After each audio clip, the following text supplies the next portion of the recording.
qalxır dağlardan od gözlərində.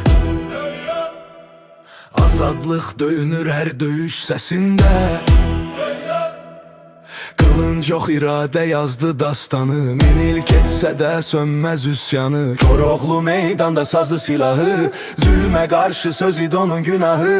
Atı duman kimi səsi ildırım, haqqı deyən dillərdən gəlir bu rəpim.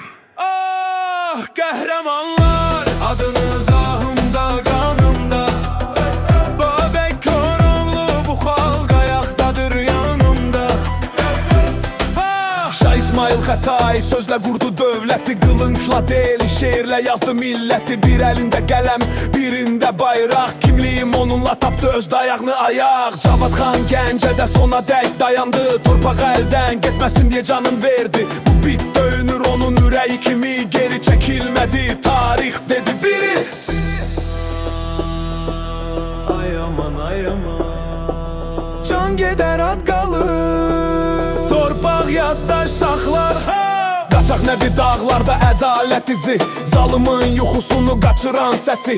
Səttarxan Təbrizdə xalqla bir oldu, azadlıq yolunda tarix diri qaldı. Rap bugünün dili, muğam ruhumdu, keçmişdə bu an eyni ürəkdə vurur.